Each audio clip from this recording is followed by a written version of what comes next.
This is the Entrepreneur Unleashed Show, episode 18 with Alex Changho. The Entrepreneur Unleashed. The Entrepreneur Unleashed. The Entrepreneurs Unleashed. The podcast where purpose and passion become revenue streams. Be real. Take a stand. Change lives. Here's your host, Patty Keating. Welcome to the Entrepreneur Unleashed Show. I'm your host, Patty Keating. Entrepreneurs everywhere are creating a new breed of business success. They're making their own rules, taking a stand for their purpose, leading through integrity, and making money by changing lives. Join me each week for compelling messages that will inspire and empower you to unleash your true purpose.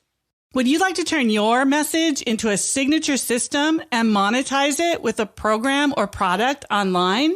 Join me for the Online Biz webinar, where we'll take you through the steps required to monetize your message. Head on over to onlinebizwebinar.com and reserve your spot today.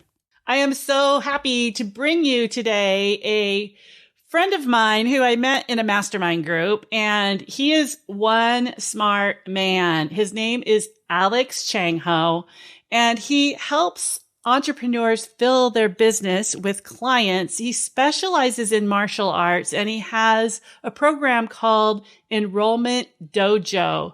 And he's going to share some of his insights and tips and his journey with us today. Hi, Alex. Hi, Patty. So good to have you here. Thank you. Well, thanks for having me on. I'm excited to be here. Awesome. We can't wait to hear about your little journey through the land of entrepreneurship.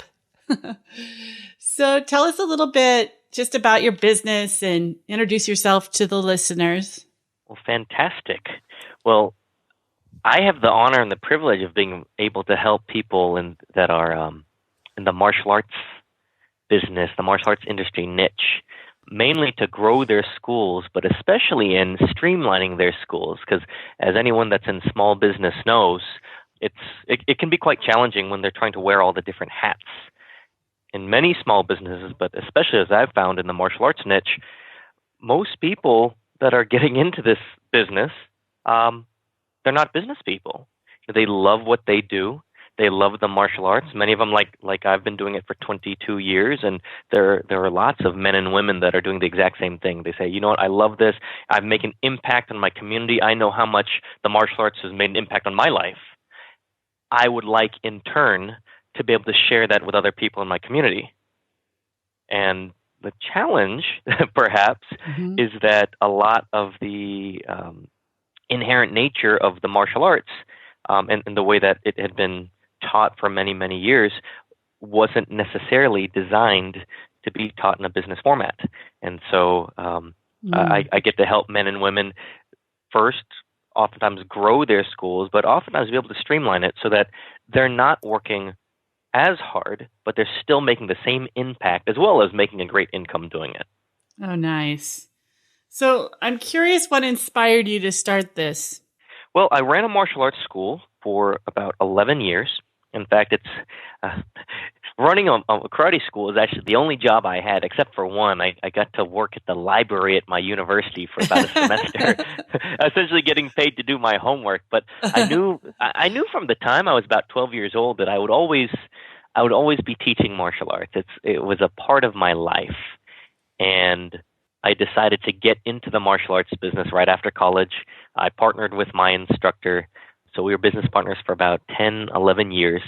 And just a couple of years ago, I said to myself, this is great. And I love this. And I'd like to have an even bigger impact because I went through a lot of growth myself running the school.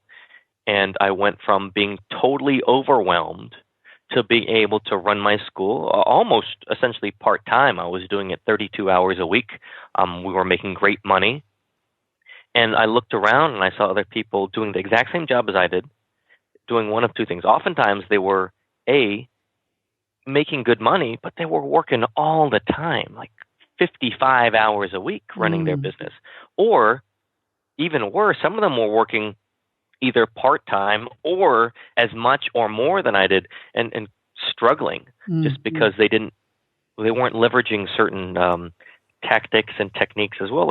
Having the mindset to be able to run their school in a way that made sense, that really was sustainable for not just their income, but for their family lives. And so I said, I'd like to go and help other men and women do what I did. And so what I'm hearing is a lot of people come into this because they love the discipline and decide they want to share it with the world, but they don't really have the tools, the business tools, to understand how to run it as a business. Is that what's causing the overwhelm? That's definitely part of it, Patty, because as I tell a lot of my clients and the people I help out, no one goes into the karate business because they think it's going to be easy money. No one says, wow, that's going to be an easy job. Anyone can do that. I can be rich overnight. I'm going to run a karate school. Oftentimes there's two things. There's tools, and over the past 10, 15 years, the martial arts industry really has grown, and nowadays there are actually a plethora of tools. It's just sometimes people don't have the strategy on how to implement these tools, and even more so, a lot of times it's the mindset. It's the mindset of what am I doing? And some folks are torn because they want to serve. They want to serve their clients at a high level. Of course, there's the need to, of course, make net profit in their schools. And so for some people, they see them as mutually exclusive. And as you and I know, that's not necessarily the case. Someone can serve their clients at a very, very high level. And in the martial arts, the service is transformative for kids and adults.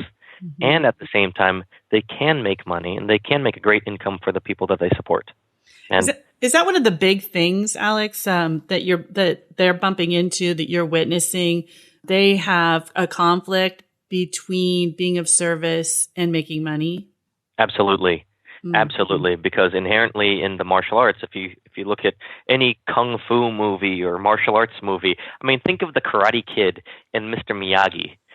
Daniel did not go and sign up with Mr. Miyagi and pay him, $150 a month to train him. He did it out of the goodness of his heart. And when and most martial arts instructors, they feel that they know their gift is something that will serve so much.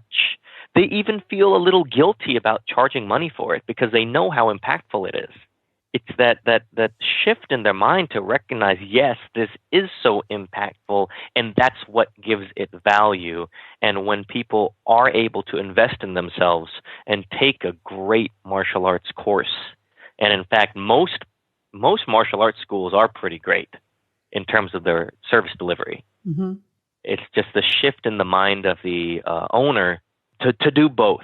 There have been some programs where they will actually focus more on the money and less on the service, and that's one way to do it, I guess. And some people focus so much on the service but are afraid to charge for it. And one of my goals is to help people realize they can do both. That's a noble goal. Thank you. I see that in my work as well. The more service and contribution that a person has, the more conflict there is that they need to overcome to really receive money at a high level for the value they're putting into the world. Yes. So I think it spreads across people who are really in alignment with their purpose, and they've made a decision to do the work that they love. And then all of a sudden, this big obstacle comes up. What do you think you're doing? Oh my goodness. Well, when people, this is what one of my mentors said, if you are doing a job, if you're doing work, you're working in your flow, you're working in your purpose, you almost feel guilty about receiving money for it because it doesn't seem like work to you. And for most martial arts instructors, when they're on the floor, they're teaching, they're working with their students, they're helping the families in their community, that's the juice that they get. They feel the contribution, they feel the significance, they feel that they're making a difference. And it's a little bit of that guilt that they feel like, hey, I thought work was supposed to be hard. Yeah. I thought work was supposed to be difficult. And I'm getting paid for this because they are pursuing something that they love. Yes. And that's a cultural belief. You have to work hard for the money. That's right.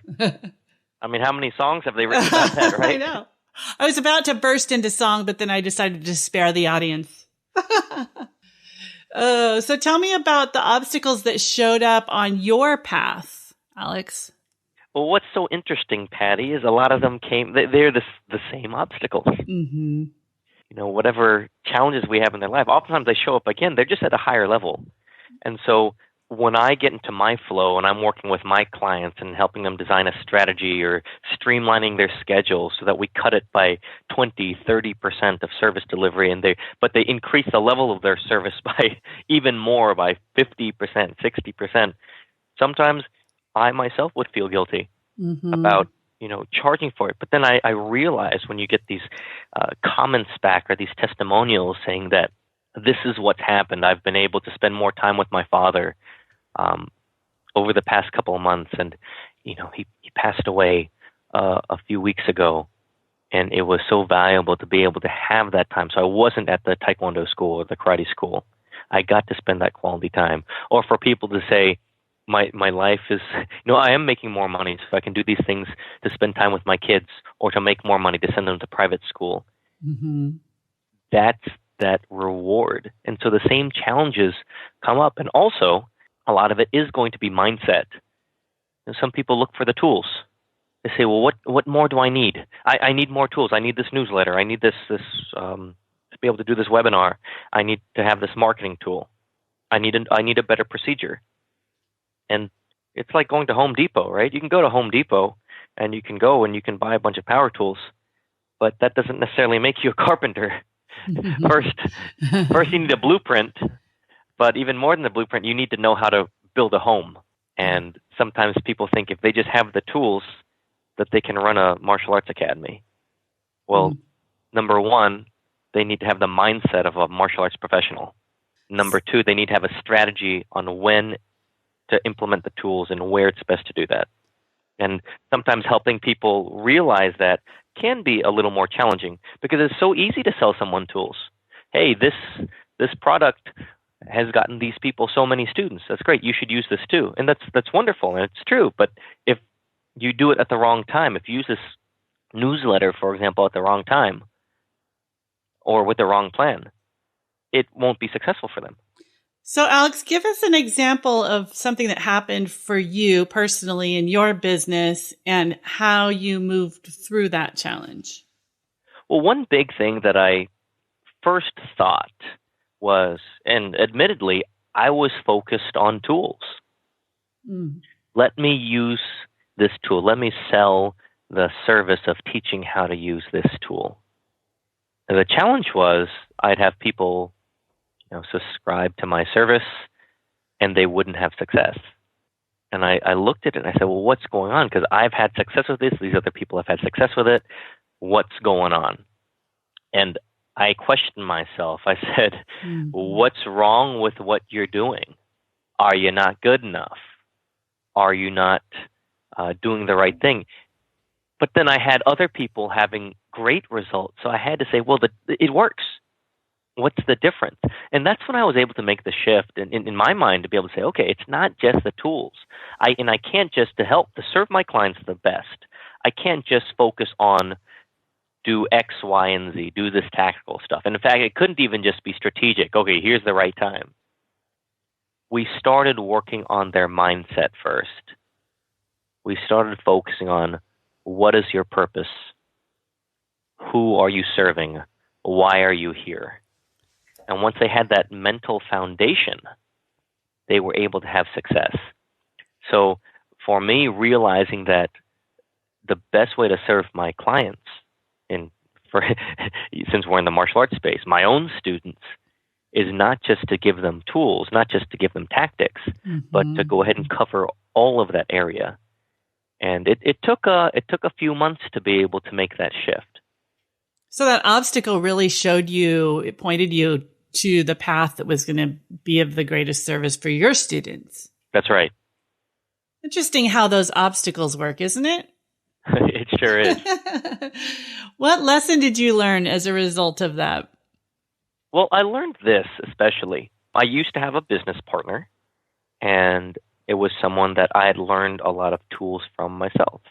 And what I learned was this: just tools isn't enough. And in fact, looking at me as an individual, as an entrepreneur, previously I had made the tools and the content and the things I learned and me one.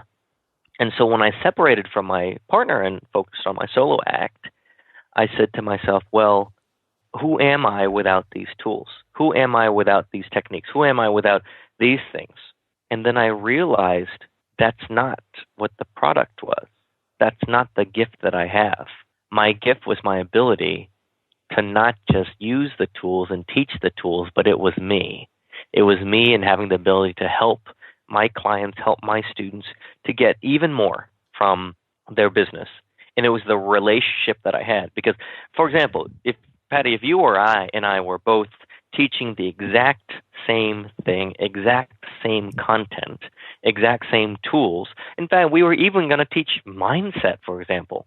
If we had the exact same product, you would have a completely different set of clients than I would. Why? Because you're a different person than I am. Mm-hmm. Your gift is you.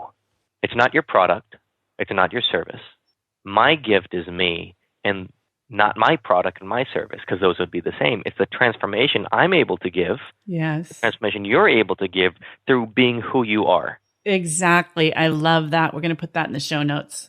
And that's what made a huge shift for me to realize.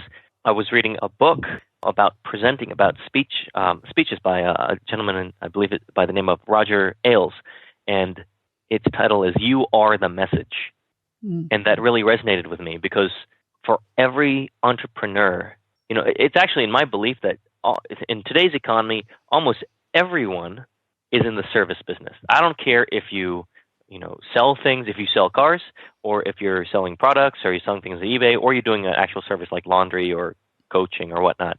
It's service because it's what do you as a person provide for your clients.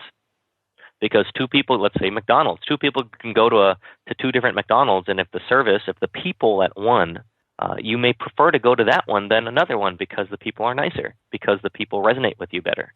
You are the message.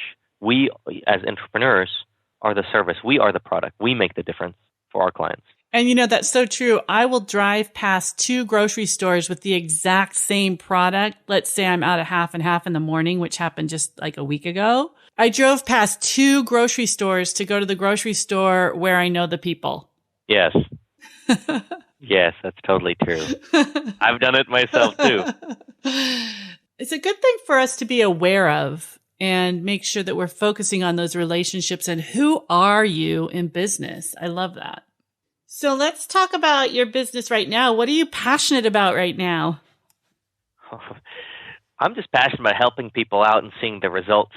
Again, I've been solo for just a few months, and I'm now seeing within a couple months the results that my clients and the people I help are getting. And it's just so great to see the transformations they're making in their lives. Because again, I made it in my own life, even within the space of simply running a school, and I'm seeing it in them as well. But I also look forward, and especially in terms of learning about the different mindsets of people. I look at the martial arts industry, and it's a relatively young industry, and I see it moving forward, and I see myself and other people in my generation. They call us the millennials. Anyone born between about 1980 to 2000, and I see the people that are developing and stepping up and the mindset that they have versus of different generations.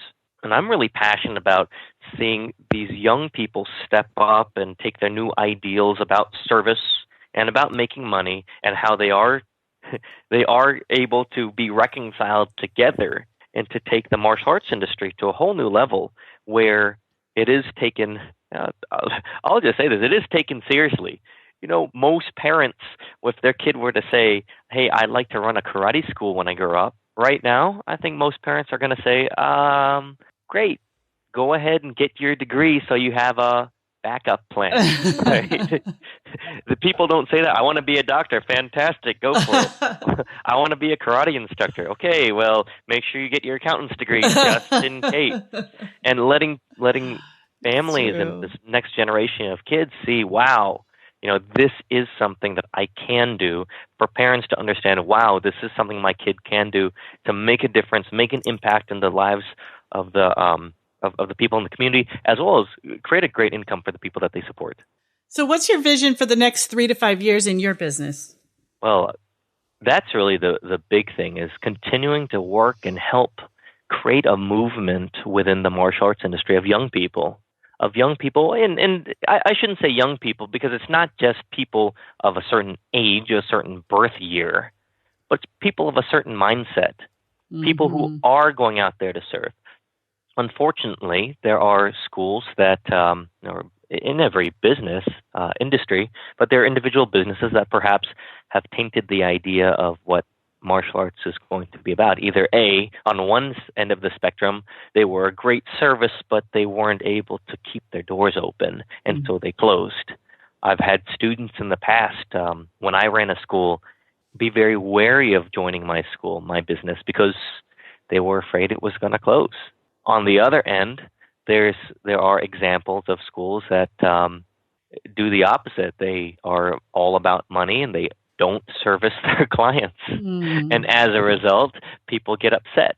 And to bring those two together and continue to help folks realize we can do both. We can absolutely do both, and help create the movement of folks that are like-minded to be able to grow their schools like that, and show the world, look, you can do this. You can join a martial arts school and have total confidence you're going to be taken care of. Okay, let's talk about you for a minute. Sure. What's the best advice you ever received? Someone told me not too long ago, about a year ago, a good friend of mine named Lauren Sage, who worked alongside me for many years when I ran a school. And one thing that she realized in me was, in personal development, they have this thing called modeling, where if you see someone with the results that you want, you just do like what they do and follow what they do, and then you can have those same results, which makes sense, right? And I had a couple of role models that I wanted to be like. They were very successful in the martial arts. And I took modeling pretty seriously, and even to the point where I would begin to adopt a certain mannerisms, speech patterns, whatnot. And Lauren was watching me, and she saw what I was doing, and she said, Alex, you can model and you can take on certain aspects of what these people do and certain strategies. But here's the thing. You are never going to be the best person of them. Let's call him John. You're never going to be the best John, because he's the best John, because he's the only John. If you want to be the best, you got to be the best Alex. And so while I was learning scripts and procedures and strategies and modeling, what I learned was that to really have success, you got to be you. You got to be yourself and own yourself and recognize what your strengths are, and also what you may not have strengths in. And that's totally okay. That's totally okay.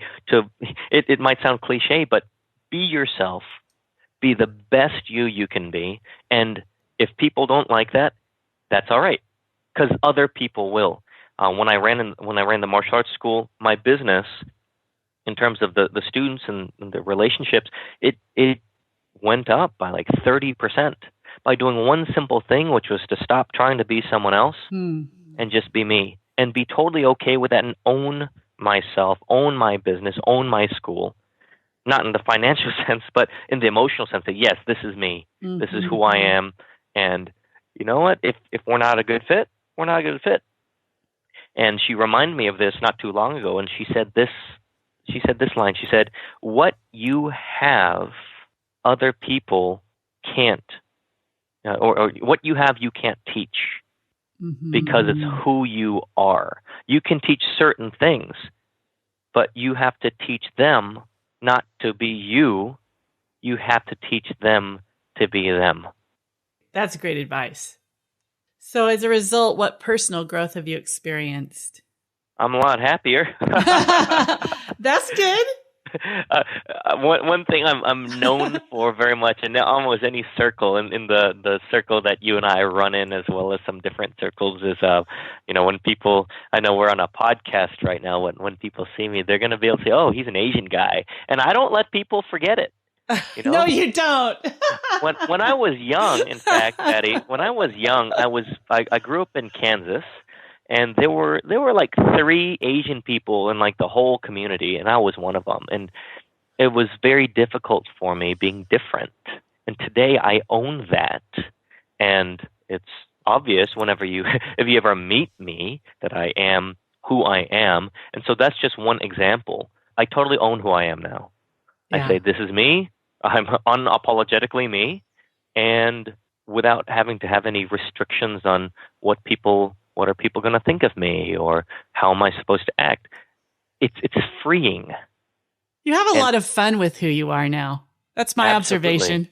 Absolutely. It's freeing, and without the restrictions of the perceived opinions of other people, and being able to be unapologetically myself, I'm able to do everything else. I'm able to run my business. I'm able to hang out with my friends. I'm able to make jokes. I'm able to learn. I'm able to spend time with my family. And that personal growth, that I will say is perhaps the biggest thing, the lack of worry. That's great. I'm writing a note down. Be unapologetically yourself. Yes. That's great. Let's move on to tools and resources that you use in your business or just for life. What gadgets or tools do you use to make life easier? To make my life easier. You know, I run my business. I can run it from pretty much anywhere as long as I have a laptop and a telephone. I actually love my Plantronics headset. So anyone that spends time on the phone, make sure you get a nice headset that you can walk around and do things. Because when you're up and about, if you're a pretty active guy like me, you don't just want to be sitting down at a desk when you talk to your clients, because they can tell. They can tell if you're going to be more confined. If that's you. If that's you. I like to walk around. In fact, on this interview, Patty, I've been walking around my sister's house here in New York just because this is how I am. But that's just one tool. In terms of a lot of things, I do like to read. I like a lot of personal growth.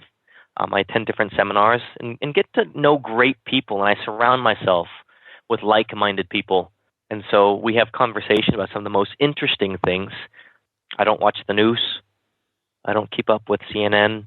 I think, actually, I use Facebook a lot, so I get most of my news from there. So a lot of I try to shield myself a lot from any negativity. And if something's that big of a deal, I find out about it from exactly. That's how I roll too. What I want to get this in the show notes. Do you know what Plantronics you use? Which headset? Yeah, this I personally use as a Savvy. It says it's SAVI, a Savvy 740. It's the same one I have. I love it. Yes, this is great because you can use it for a landline, for your computer, or for a cell phone with Bluetooth. And it's just sometimes I'm so used to it, and I've walked out of the house wearing my headset before. I get in the car, I'm a mile down the road, and I realize I'm still wearing my headset, so it's that comfortable. It's not big and bulky. So for those of you who are out and about, the episode will be Alex. You can go to my website and just Google the name Alex, or you can type in Alex Changho, and that will be where you can find these great tips and tools that we're sharing. All right. What about books, podcasts, blogs? What do you recommend? Books, podcasts, and blogs. I spend a lot of time following some different people on Facebook. One of the people I follow is a gentleman by the name of Kevin Nations, and if you just read on his Facebook wall, he'll put up some posts that are pretty. How should I say? They stir stuff up, and they stir up the way that you think. So a lot of the things I have on my Facebook are really happy, spiritual, inspirational, and those are good. And sometimes it's nice to have someone or something that you resonate with and you agree with most of the time. Because if you just surround yourself with people who always agree with you 100% of the time, you don't necessarily grow. But when you have people in your life that you can follow that might give you something to think about, that's where you have the growth, whether you end up agreeing with them or not. Exactly. And Kevin Nations is one of these people where you read the stuff on his Facebook wall, And you get just that. You ask yourself, is this what I should be doing? Or does this make sense to me? Does this resonate? And sometimes it's yes, and other times it's no. And either one of those is okay. It's just, if you want to grow, you need a little, you need some contrast. You need some differences. You need some resistance. Kevin's great at really creating provocative questions that cause you to pause and think. Yes. So go follow Kevin. We'll put a link to his Facebook page too. Fantastic. Okay, looking back, if you were to do this all over again, what would you tell your younger self? You know, that's so interesting, because I'm a believer that everything that in our lives happens for a reason. I would not be where I am right now if I had done anything different. Mm-hmm. Anything different. And so I wouldn't tell my younger self anything else. In fact, I'd be like in Back to the Future, where they said there's going to be a vortex or whatever if you talk to yourself. Now, if I were to meet, now that being said, if I were to meet someone that was very similar to me today or in the future, that was on a similar path that I see doing things, I'm totally okay with helping them out, because it's not, because I'll still be who I am. So if I were to meet a young man that was a lot like me, I'd say this: just go f***ing do it. You might need to bleep that out, and that's fine, but just go do it. Whatever you're afraid of, if you take some action, if you do it, you're either A, going to get everything that you want, or B, you're going to get the lesson that you need that's going to help carry you forward. And looking at my life, I'm not going to call it a mistake, but there were times where I failed to take action because of fear, because of worry, because I didn't know what I wanted. And if I had just done something, I would have accelerated my process by years, accelerated my growth by years. So for someone else, and for me in the future, I'm just going to do stuff. And I might make a mistake, great, and I'll learn from it. Or I might make some really cool stuff happen, and I'll get what I want, and I'll learn from that too. So that's what I would say. Just do something. Just take some action. Take imperfect action. Awesome. Thank you so much, Alex. I appreciate it. It was wonderful to have you here. I'm sure you will inspire many. Well, thank you very much, Patty. Would you like to turn your message into a signature system and monetize it with a program or product online? Join me for the Online Biz webinar, where we'll take you through the steps required to monetize your message. Head on over to onlinebizwebinar.com and reserve your spot today. I hope you enjoyed this week's episode of the Entrepreneur Unleashed Show. If you did, please go to pattykeating.com and let me know what you're up to this year in your business. While you're there, be sure to grab your copy of 5 Quick Ways to Share Your Expertise.